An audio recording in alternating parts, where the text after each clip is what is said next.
Assalamualaikum warahmatullahi wabarakatuh.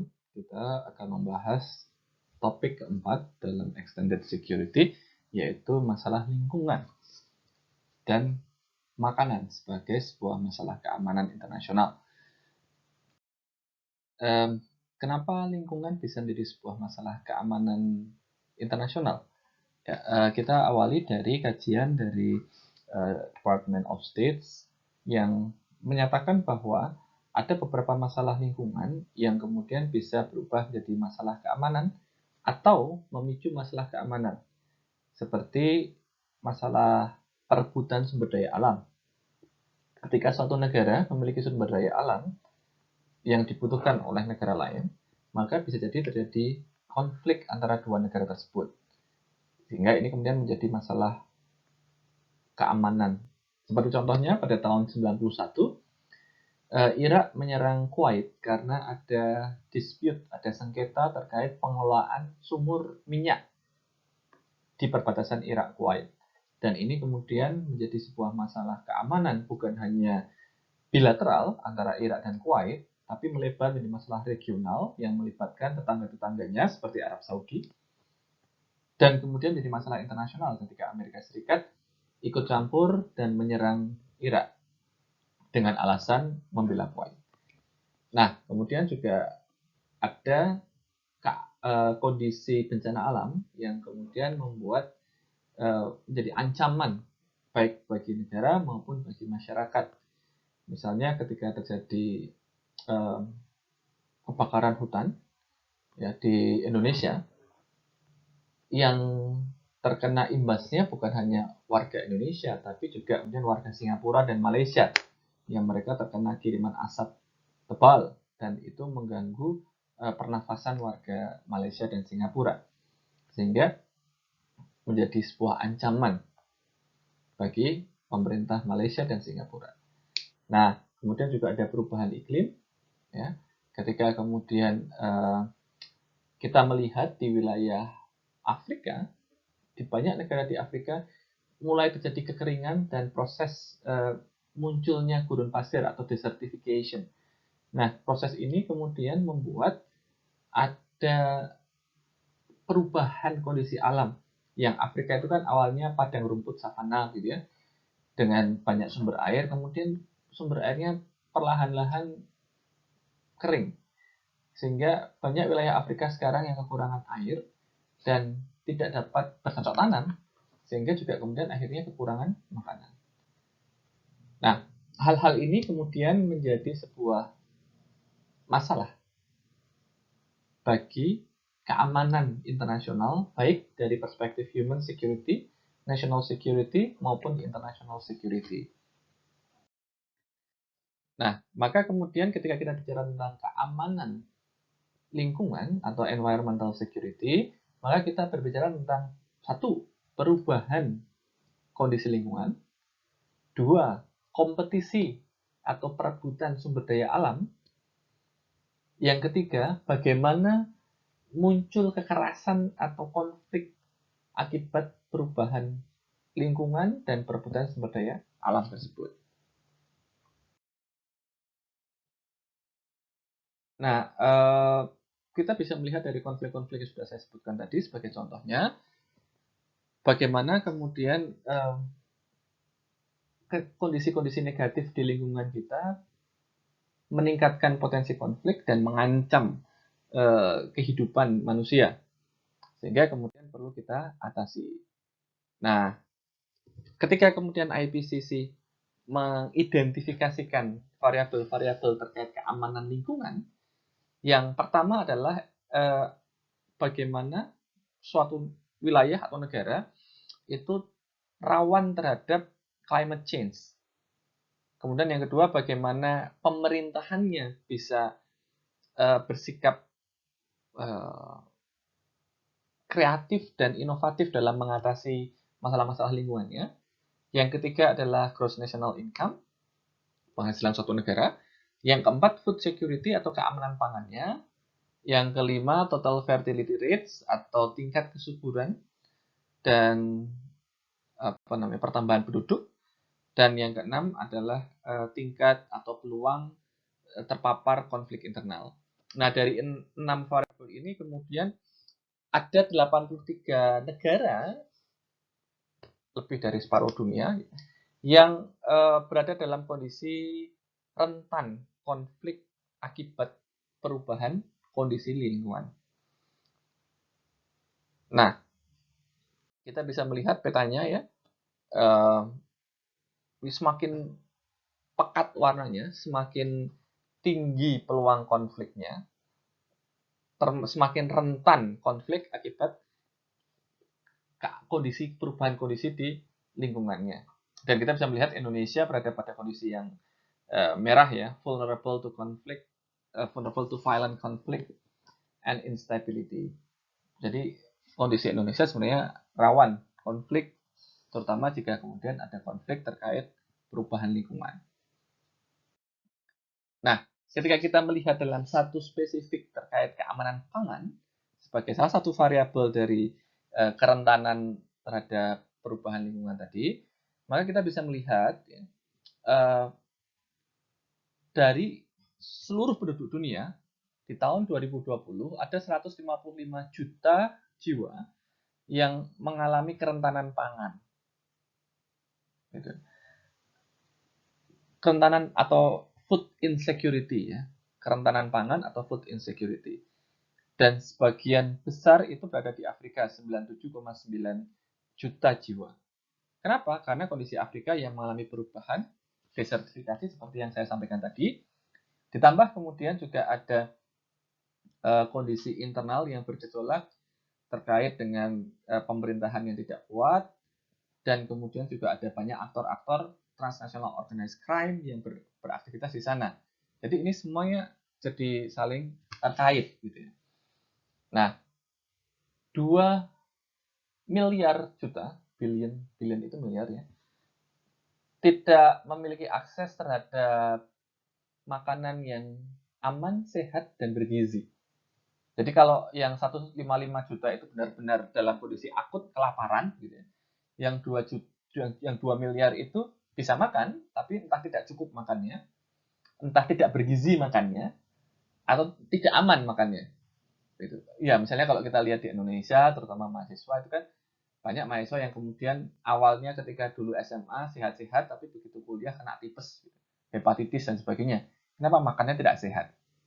Gitu ya. Cari yang murah, kemudian di pinggir jalan yang air cuci tangan jadi air cuci piring, begitu-begitu aja muter gitu ya.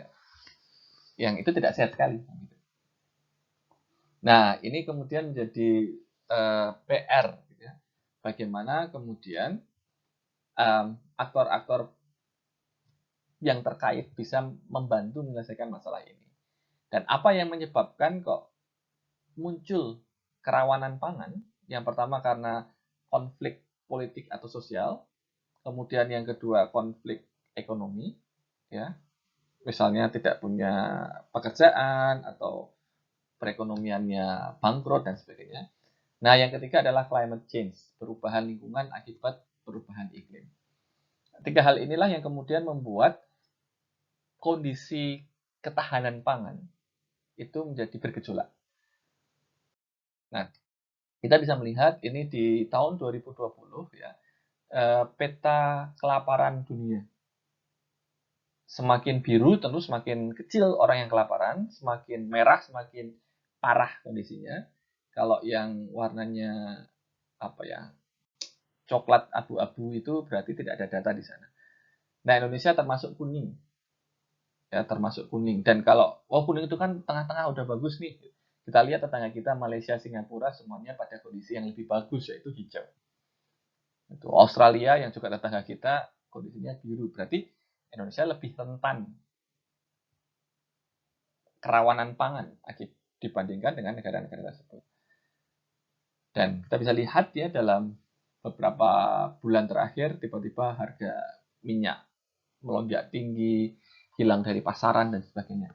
Itu salah satu bukti bahwa Indonesia rentan terkena gangguan pangan.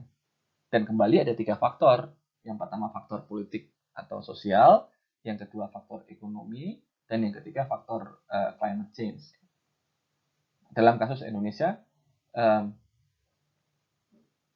minyak yang langka itu karena faktor politik, baik politik dalam negeri, adanya penyalahgunaan kewenangan, maupun juga politik global, adanya perang di Ukraina dan Rusia yang kemudian membuat suplai minyak nabati dunia mengalami goncangan. Nah, kalau kita kemudian melihat pada faktor climate change, gitu ya, maka banyak penelitian menunjukkan bahwa ketika ada perubahan lingkungan yang drastis, maka harga pangan akan naik. Begitu. Kita bisa melihat misalnya yang bagian kiri, gitu ya, itu harga kopi Arabica di Amerika Selatan yang mengalami fluktuasi semakin lama semakin naik, gitu ya, karena adanya gagal panen. Bahkan dalam periode tahun 2021 naik 76%. Ya bandingannya kalau misalnya 1 gram itu awalnya 10.000, ya jadi ditambah 76%-nya. Jadi 17.600. Nah, yang tengah itu adalah bagaimana harga kentang. Produksi kentang Belgia mengalami fluktuasi akibat banjir di Belgia dan Jerman sebelum kemudian akhirnya terkoreksi lagi. Atau di Amerika Serikat bagaimana kemudian harga yellow pea itu apa? Yellow pea itu kacang-kacangan gitu ya, yang kemudian mengalami kenaikan akibat gelombang panas di Kanada yang membuat panen jadi gagal. Nah, variabel yang lain adalah misalnya kita bisa melihat ya, bagaimana harga bahan makanan, bahan bakar, dan pupuk itu mengalami naik turun. Patokannya pada tahun 2000. Nah, sekarang pada tahun 2022, kita bisa melihat yang hijau. Kalau tahun 2000 itu harganya 100, di tahun 2022 ini harganya hampir 300, hampir 3 kali lipat harga bahan makanan di tahun 2000. Nah, ini tentu menjadi masalah. Terlebih ketika kemudian ada konflik di Rusia dan Ukraina yang sampai sekarang belum selesai ya. Karena Ukraina dan Rusia, keduanya adalah negara eksportir bahan makan. Ukraina adalah lumbung gandum di Eropa, gitu. Nah, Rusia secara keseluruhan itu juga lumbung gandum di Eropa. Maka menjadi masalah ketika Rusia dan Ukraina perang, sehingga gandumnya nggak bisa disalurkan. Ukraina sudah mencoba untuk menjual gandum mereka, tapi kapal-kapal kargonya terhalang oleh kapal perang Rusia ketika Ukraina mau masuk ke Laut Hitam itu. Kemudian mau masuk ke Bosporus, ke Turki, dan ke Laut Tengah itu nggak bisa lewat. Sementara Rusia sudah mendeklarasikan tidak boleh ekspor bahan makanan untuk memenuhi kesediaan pangan dalam negeri sampai beberapa tahun ke depan. Jaga-jaga kalau kemudian perangnya berjalan lama.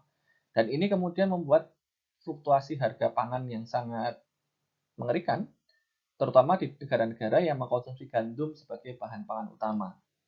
Seperti misalnya negara-negara di Arab, mereka makan pakai roti yang dibuat dari gandum ya, kemudian Eropa juga, dan Amerika Utara.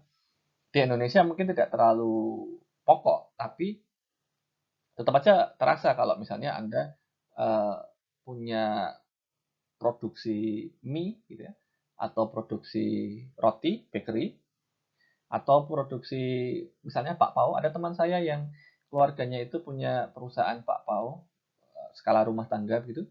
Wah, udah kerasa naik sekali itu harga tepung akibat perang di Rusia dan Ukraina. Nah, ini yang kemudian menjadi masalah ya. Ini kemudian menjadi masalah sehingga keamanan pangan itu menjadi terancam karena konflik. Tapi ketika kemudian harga pangan itu naik juga bisa menjadi penyebab konflik baru. Nah, seperti kalau misalnya Anda melihat pada revolusi musim semi Arab yang terjadi tahun 2013-2014, itu diawali dengan kesulitan bahan pangan di Suriah, di Yaman, kemudian di Tunisia.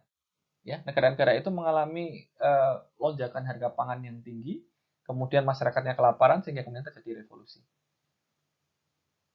Nah, ini jadi terkait sekali antara keamanan nasional suatu negara, keamanan regional, keamanan global, dengan kondisi kesediaan pangan.